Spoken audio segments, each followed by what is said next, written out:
تو میں یہ بات کر رہا تھا کہ یہ بزرگ پرستی کا فتنہ پہلے بھی تھا اور آج تک وہ فتنہ اسی طریقے سے چل رہا ہے اس قوم میں بھی. اللہ تعالیٰ محفوظ فرمائے. وَقَدْ أَضَلُّوا كَثِيرًا وَلَا تَزِدِ الظَّالِمِينَ إِلَّا ضَلَالًا، اور انہوں نے بہت سے لوگوں کو گمراہ کر دیا. تو اے اللہ تو بھی ان کی گمراہی میں اضافہ ہی کر دے.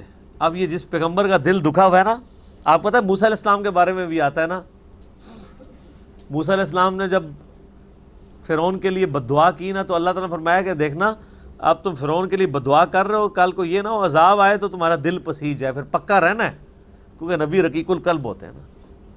یہاں پہ نوح علیہ السلام جو ہے نا وہ کہہ رہے ہیں اے اللہ انہوں نے بہت سے لوگوں کو گمراہ کیا ہے، یعنی یہ جو بڑے بڑے لیڈرز ہیں، اب اے اللہ ان کو تو تباہ ان کی گمراہی میں اضافہ ہی کر دینا، یعنی ان کو اب توبہ کی بھی توفیق نہ ملے. یہ پوائنٹ آف نو ریٹرن ہے. پیغمبر کہہ رہا ہے کہ اب توبہ نصیب نہ ہو ان کو. کیوں؟ پوری زندگی میری مخالفت کرتے رہے، آخری ٹائم پہ اگر یہ کلمہ پڑھ لیتے ہیں تو ہمارا غصہ کیسے ٹھنڈا ہوگا. ٹھیک ہے، یہ تو ہمارے نبی علیہ السلام کا ہی جگرا تھا نا کہ آپ نے فتح مکہ پہ سب کو لا تثریب علیکم اليوم، آج کسی پہ کوئی گرفت نہیں ہے، معاف کیا معاف کیا معاف کیا. یہ بڑا مشکل کام ہے. مما خطیئاتہم اغرقوا فادخلوا نارا، اپنی خطاؤں کے باعث انہیں غرق کر دیا گیا پھر انہیں آگ میں ڈال دیا گیا. یعنی نوح علیہ السلام سے پہلے بھی جو لوگ گمراہ گزرے. فلم یجدوا لہم من دون اللہ انصارا، پھر انہوں نے اللہ تعالیٰ کے مقابلے پر کسی کو اپنا مددگار نہیں پایا. وقال نوح رب لا تذر علی الارض من الکافرین دیارا، پھر نوح علیہ السلام نے عرض کی اے میرے رب نہ چھوڑ اس روئے زمین پر کافروں میں سے کوئی بھی بستی. انکا ان تذرہم یضلوا عبادک، اگر تو انہیں زندہ چھوڑ دے گا تو یہ تیرے باقی لوگوں کو بھی گمراہ کر دیں گے. ولا یلدوا الا فاجرا کفارا، اور اے اللہ ان کی جو اولاد بھی پیدا ہوگی نا وہ آگے سے بدکار اور ناشکری پیدا ہوگی. کتنی بڑی کنکلوژن کر رہے ہیں حضرت نوح علیہ السلام. انہوں نے کہا میں نے 950 سال ان کو آزما لیا ہے، کوئی اب ان میں سے بچنا نہیں چاہیے، ان کی اولاد بھی کافر ہی پیدا ہوگی. اب یہ بیسیکلی حضرت نوح علیہ السلام ایک ایکسپرٹ اوپینین دے رہے ہیں کہ جب کسی کے اوپر مور لگ جائے تو وہ پوائنٹ آف نو ریٹرن کے اوپر ہوتا ہے. سم بکم عمی فہم لا یرجعون. لیکن ہمارے لوگوں نے نا جناب اس سے علم غیب ثابت کیا. انہوں نے کہا دیکھیں نوح علیہ السلام کو کتنا علم غیب تھا کہ انہوں نے دعا کرتے ہوئے کہا کہ اے اللہ یہ جو کافر تو نے زندہ چھوڑ دیے نا، نہ ان کو ہدایت ملے گی نہ ان کی اولادوں میں. انہوں نے کہا کہ ان کی جتنی بھی اولاد قیامت تک آنے والی تھی نا ان کے بارے میں نوح علیہ السلام کو علم غیب تھا کہ وہ ہدایت نہیں پکڑیں گے. یہ جو علم غیب کڈے ہوا جائے اس آیت چوں، یہ تو ان کا اوپینین تھا ایک. اگر نوح علیہ السلام کو علم غیب تھا تو ان کو اس وقت کیوں نہیں خیال آیا جب انہوں نے اپنے کافر بیٹے کے لیے دعا کی تو اللہ تعالیٰ نے کتنے سخت لفظ استعمال کیے، اے نوح جاہلوں میں سے نہ ہو. بہت سخت الفاظ ہیں. پھر انہوں نے معافی مانگی جب انہوں نے اپنے کافر بیٹے کے لیے بد دعا کی تھی کہ ان کو بچا لے. تو اللہ نے فرمایا یہ تیرا بیٹا ضرور ہے لیکن حقیقتاً اب یہ تیرا بیٹا نہیں، کیونکہ اس کے اعمال تیرے مخالفین والے ہیں. تو نوح علیہ السلام کو ان کے بیٹے کے حق میں دعا کرنے کی پاداش میں بعد میں اللہ سے معافی مانگنی پڑی. تو علم غیب ہوتا تو یہ کام کرتے؟ الٹا انہوں نے آرگومنٹ دیا اللہ کو کہ اللہ تو نے تو مجھ سے وعدہ کیا تھا کہ میرے اور میرے گھر والوں کو بچا لے گا. اس سے مزید کلیئر ہو گیا کہ ان کو کچھ پتہ نہیں تھا علم غیب. یہ انہوں نے یعنی اس بات کی بھی تعویل غلط سمجھی، کیونکہ ان کا قرآن پاک میں اس میں بھی مطلب انہوں نے دعا بھی کی ہے کہ اللہ تعالیٰ یعنی اہل ایمان ان کے گھر والوں کو بچائے گا بشرطے کہ وہ اہل ایمان ہو. تو اللہ تعالیٰ نے فرمایا کہ میں نے تیرے گھر والوں کی گارنٹی دی تھی، لیکن ان گھر والوں کی جو ایمان لے کے آئے، تیری بیوی اور تیرا بچہ جو تجھ پہ ایمان نہیں لے کے آئے وہ نہیں بچیں گے. ایک بیٹا ان کا نہیں بچا اور ایک بیوی نہیں. اور وہ اللہ سے کیا آرگومنٹ کر رہے ہیں کہ یا اللہ تو نے تو وعدہ کیا تھا میرے گھر والوں کو بچائے گا. تو وہ باقی گھر والوں کو بچایا نا، ساروں کو تو نہیں بچانا. تو جن کو اس چیز کا مطلب سمجھ نہیں تھا ان کے بارے میں آپ یہ کلیم کر رہے ہیں کہ انہیں علم غیب ہے قیامت تک آنے والی اولاد کا، جن کو اپنے گھر والے کے بارے میں بھی علم نہیں تھا، ڈائریکٹ بات کو بھی وہ نہیں سمجھے اور اس کی تعویل دوسری کی انہوں نے، اور پھر اللہ سے معافی مانگی۔ پھر اللہ نے جب ڈانٹا تو قرآن پاک میں ان کی معافی بھی نقل ہوئی ہے۔ اور یہ معاملہ یہاں ختم نہیں ہوگا، بخاری اور مسلم میں حدیث ہے قیامت والے دن جب سب لوگ نفسا نفسی کر رہے ہوں گے اور پھر وہ اپنے سفارشی کی تلاش میں نکلیں گے تو آدم علیہ السلام کے پاس پہلے آئیں گے، تو آدم علیہ السلام کہیں گے کہ آج مجھے اپنی جان کی فکر ہے، مجھے اللہ نے ایک شجر کھانے سے منع کیا تھا، میں نے نافرمانی کی کہ آج میری پکڑ نہ ہو، آج اللہ بڑے جلال میں ہے، ایسے جلال میں جو آج سے پہلے نہیں تھا، تم نوح کے پاس چلے جاؤ۔ پھر لوگ نوح علیہ السلام کے پاس آئیں گے اور کہیں گے کہ اے نوح علیہ السلام، آپ اللہ کے خاص رسولوں میں سے رسول ہیں، نسل انسانی کو اللہ تعالیٰ نے آپ کے ذریعے آگے چلایا، تو آپ اللہ کے حضور دعا کریں نا، آج ہماری سفارش کریں۔ تو نوح علیہ السلام کہیں گے کہ آج مجھے اپنی غلطی یاد آ رہی ہے کہ میں نے اپنے کافر بیٹے کے لیے بخشش کی دعا کی تھی۔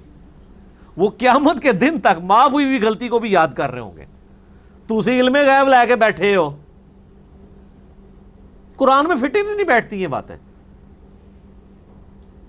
یہ پچھلے دنوں میرا جو کلپ ہے دہشت گردی کے حوالے سے، اس میں نے اسامہ ابن زید رضی اللہ تعالیٰ عنہ کے بارے میں بتایا کہ ان سے ایک جنگ میں ایک کافر کے ساتھ لڑائی کے دوران کافر جب نیچے آیا ان کی تلوار کے نوک کے، اس نے کلمہ پڑھ دیا ڈر کے، انہوں نے پھر بھی اسے قتل کر دیا، لیکن دل میں اب کلک تھا، جا کے حضور علیہ السلام سے خود ہی اپنا معاملہ بیان کر دیا کہ یا رسول اللہ اس طرح اپنی شکایت خود ہی کر دی۔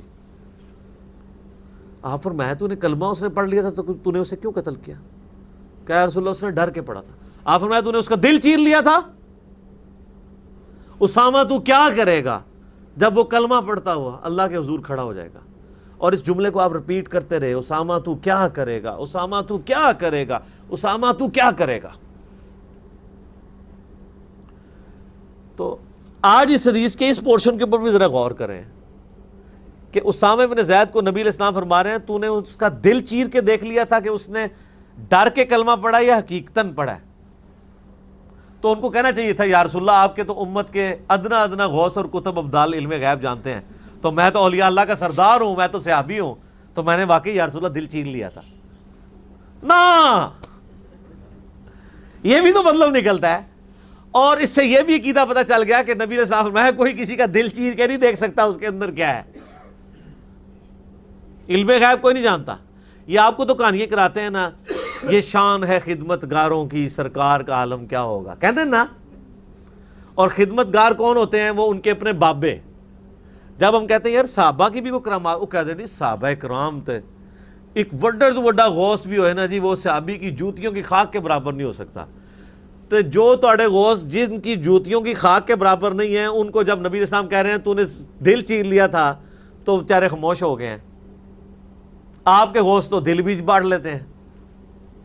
سب کہانی ہے سر، قرآن و حدیث آپ کہیں سے بھی پڑھیں نا، ان کے عقیدے کی گمراہی آپ کے اوپر واضح ہو جائے گی، فٹ ہی نہیں بیٹھتی چیزیں۔ تو یہاں پہ انہوں نے اپنا ایک اوپینین دیا کہ یا اللہ یہ پوائنٹ آف نو ریٹرن پہ تیری طرف سے مور لگ چکی ہے، ان کی اولاد بھی نہ شکری ہوگی۔ اور پھر اس سورت کا آغاز بھی اس بات سے ہوا کہ فرما دیجئے مجھ پر وحی آئی ہے کہ جنات کے گروہ نے میرا قرآن سنا ہے، یعنی میرا جو علم الغیب ہے وہ ڈیپینڈنٹ ہے اس بات کے اوپر کہ اللہ وحی کے ذریعے مجھے غیبی خبریں دیتا ہے۔ اور اس سورت کا اینڈ بھی علم غیب کے عقیدے کے اوپر ہوگا کہ اللہ کی یہ شان نہیں ہے کہ وہ غیب کے اوپر کسی کو اطلاع دے سوائے اپنے رسولوں کے، اور پھر ان کے گرد بھی حفاظت مقرر کر دیتا ہے اور ان کو انڈر آبزرویشن رکھتا ہے کہ ان رسولوں نے اللہ کا پیغام اپنی امتوں تک پہنچایا یا نہیں پہنچایا۔ اور جو غیبی خبریں ان کے پاس آتی ہیں وہ پروٹیکشن کے ساتھ آتی ہیں، اس میں جنات کا دخل نہیں ہوتا۔ تو یہ یعنی اہل سنت ہوں، اہل تشیع ہوں، پوری کی پوری امت کا بنیادی عقیدہ یہی ہے کہ نبی خود سے غیب نہیں جانتے بلکہ اللہ تعالیٰ کے بتانے پر موقوف ہوتا ہے۔ یہ علم غیب اور یہ علم الغیب جو ہے وہ اتنا ہی ہوتا ہے جتنا کہ اللہ تعالیٰ بتاتا ہے۔ باقی اس کے اندر اہل حدیث نے تھوڑا غلو کر دیا اور اس کی وجہ سے زیادہ فتنہ کھڑا ہوا جب بریلویوں نے علم غیب کے بارے میں غلو کرنا شروع کیا تو اہل حدیث پھر دوسری طرف چلے گئے. اہل حدیث نے یہ موقف اختیار کر لیا کہ جو بات نبی کو بتا دی گئی وہ تو علم غیب ہے ہی نہیں، کیونکہ وہ تو آپ کے علم میں آ گیا. اس لیے نبی علیہ السلام کی جو غیبی خبریں ہیں ان کے اوپر علم الغیب کا لفظ نہیں بولنا چاہیے، حالانکہ ان کا دعویٰ بالکل باطل ہے. اللہ تعالیٰ نے اس کے اوپر علم الغیب کا لفظ ہی بولا ہے. اگر یہ اصول مان لیا جائے کہ جو چیز نبی کے علم میں آ جائے گی وہ علم میں آنے کے بعد غائب نہیں رہے گی، تو پھر اللہ تعالیٰ کے علم میں تو ہر چیز ہے. تو اللہ تعالیٰ کے پاس علم غیب نہیں ہے کیا؟ اللہ تو کہتا ہے عالم الغیب والشہادہ. جب اللہ تعالیٰ یہ بات کہہ رہا ہوتا ہے کہ اللہ تعالیٰ غیب کا جاننے والا ہے، تو اللہ سے کوئی چیز غیب ہے؟ تو پھر کیوں کہتا ہے میں غیب کا جاننے والا ہوں؟ اس لیے کہ جو تمہیں نظر نہیں آتا نا، میں وہ کچھ دیکھ لیتا ہوں. یہی مطلب ہوا نا. تو بس اب اس اصول کو قائم رکھیں کہ غیب کا مطلب یہ ہے کہ جو آپ کو چیز نظر نہ آ رہی ہو، جو ہستی وہ بھی دیکھ لے، وہ غیب ہے. اچھا، اب نبی علیہ السلام کو اگر اللہ تعالیٰ عذاب دوزخ یا عذاب قبر یا غیبی چیزیں دکھا دیتا ہے تو وہ ہمارے اعتبار سے علم غیب ہی ہے. نبی علیہ السلام کے لیے وہ شہادہ ہے، سامنے ہے. اس اعتبار سے تو سارا علم غیب اللہ کے لیے بھی علم غیب نہیں بلکہ شہادہ ہے، سامنے ہے. اللہ جب کہتا ہے میں چھپی ہوئی باتوں کا جاننے والا ہوں، تو کیا وہ اللہ سے چھپی ہوئی ہیں؟ ہمارے ریفرنس سے بات کر رہا ہوتا ہے نا کہ تمہیں جو نظر نہیں آ رہی وہ میں دیکھتا ہوں. تو بھائی جو چیزیں ہمیں نظر نہیں آتی نبی علیہ السلام دیکھ رہے ہیں تو وہ نبی علیہ السلام کا بھی علم غیب ہے. بات سمجھ آ گئی؟ تو علم غیب کے اوپر میں نے ڈیٹیل 2 لیکچر ریکارڈ کروائے ہیں. مسئلہ نمبر 6A اور 6B. الحمدللہ وہ ہزاروں لوگوں کی اصلاح کا سبب بنے ہیں. یہ بات حقیقت ہے کہ یہ جو فرقہ وارانہ رویے ہیں نا، انہوں نے یعنی بہت مصیبت کھڑی کی ہے. علم غیب کے مسئلے میں 80% بریلوی مکتبہ فکر کے لوگوں کو صحیح سمجھتا ہوں، لیکن وہ 20% ان کا غلو ہے. دوسری طرف اہل حدیث جو ہیں انہوں نے دوسری طرف غلو کیا ہے کہ وہ کہتے ہیں نہیں یہ تو اس کو علم غیب کہنا ہی نہیں چاہیے. تو بہرحال اہل حدیث کے اندر جو پڑھے لکھے علماء ہیں صحیح، انہوں نے تو باقاعدہ پھر اس چیز کو مانا ہے. سورہ آل عمران کی آیت نمبر 179 کی اگر آپ تشریح پڑھیں، جو سعودیہ سے قرآن مفت دیا جاتا ہے، اہل حدیث عالم ہے پاکستان کے صلاح الدین یوسف صاحب، 90+ ان کی ایج ہے. تو انہوں نے وہ قرآن کا ترجمہ اور ترجمہ تو جونا گڑی صاحب کا تفسیر انہوں نے لکھی ہے، حاجیوں کو مفت دیتے ہیں. دارالاسلام پبلیکیشن نے بھی وہ چھاپا ہوا ہے. اس میں اگر آپ آیت نمبر 179 سورہ آل عمران کی نکالیں گے نا، جس کا ترجمہ کچھ یوں ہے کہ اللہ کی یہ شان نہیں کہ اللہ تبارک و تعالی ہر ایک کو غیب پر اطلاع دے دے سوائے اپنے رسولوں کے. تمہارا کام ہے اللہ اور اس کے رسول پہ ایمان لاؤ. یعنی اللہ کی شان کے خلاف ہے کہ کسی غیر نبی کے اوپر غیب کی خبر نازل فرمائے. اس کی تشریح میں انہوں نے خود لکھا ہے کہ اللہ تعالیٰ اپنے نبیوں کو بعض چیزوں کا علم الغیب عطا فرماتا ہے. تو علم الغیب کا لفظ انہوں نے یوز کیا. ٹھیک ہو گیا؟ تو یہ 2 ایکسٹریم رویے ہیں، میں نے اس کا رد کر دیا. باقی اس کے اوپر جو ڈیٹیلز ہیں بہت زیادہ ہیں، اسی لیے میں نے وہ آلموسٹ 3.5-4 گھنٹے کی ویڈیو ہے 2 نشستوں میں. مسئلہ 6A اور 6B. 6A علم الغیب سے متعلق ہے، 6B جو ہے وہ کشف، الہام اور خوابوں سے متعلق ہے، کیونکہ خواب بھی ایک ذریعہ ہے غیبی خبر کا. بخاری و مسلم میں حدیث ہے کہ میری وفات کے بعد غیب کی خبریں منقطع سوائے مبشرات کے.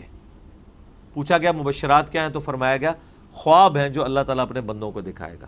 نبی علیہ السلام کی وفات کے بعد اب غیب کی خبر صرف اور صرف خواب کے ذریعے بتائی جائے گی.